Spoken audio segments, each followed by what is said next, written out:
La enfermedad celíaca es una intolerancia permanente a las proteínas del gluten en personas genéticamente predispuestas y que cursa con una atrofia en la mucosa del intestino delgado en su porción superior, que en resumen lo que lleva es a una situación de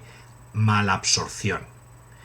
Cuando un paciente con enfermedad celíaca sigue una dieta estricta sin gluten, sin proteínas del gluten, se produce la mejoría clínica, la normalización de estas atrofias mucosas y la normalización de los marcadores serológicos. Un paciente con enfermedad celíaca puede presentar síntomas digestivos, síntomas extradigestivos, pero también puede ser silente, es decir, no manifestarse clínicamente.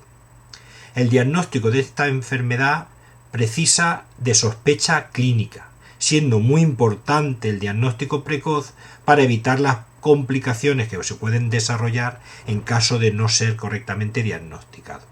Para el diagnóstico necesitamos, por una parte, de la sospecha clínica, de los síntomas si estos aparecen, y se realizarán una serie de pruebas serológicas, un estudio genético y, en la mayoría de los casos, precisará un diagnóstico mediante biopsia intestinal.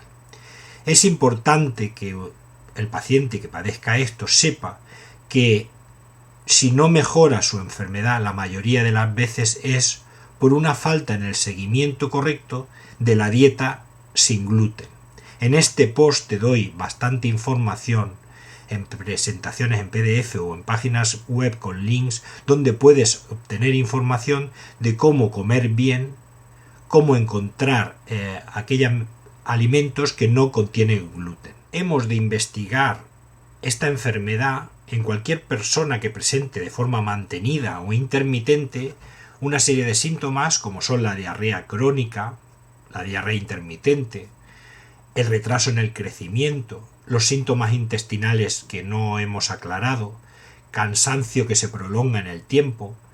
disminuciones en el peso, sensaciones de plenitud intestinal persistentes o intermitentes, o incluso en anemias que no sabemos por dónde vienen o cómo están originadas, las que llamamos anemias no especificadas. Pero también hay otras condiciones clínicas que nos sugieren la necesidad de investigar esta enfermedad, como es la presencia de un familiar de primer grado en el que el 10 o un 20% de los casos se asocia. También en enfermedades del tiroides, en dermatitis herpetiformes, en personas que tienen diagnóstico de intestino irritable, diabéticos tipo 1 o en pacientes con elevación ocasional o permanente de las transaminasas, enfermedades hepáticas. También pueden ser grupos de riesgo pacientes con Addison, estomatitis aftosa, síndrome de Down, alopecia, etcétera, etcétera.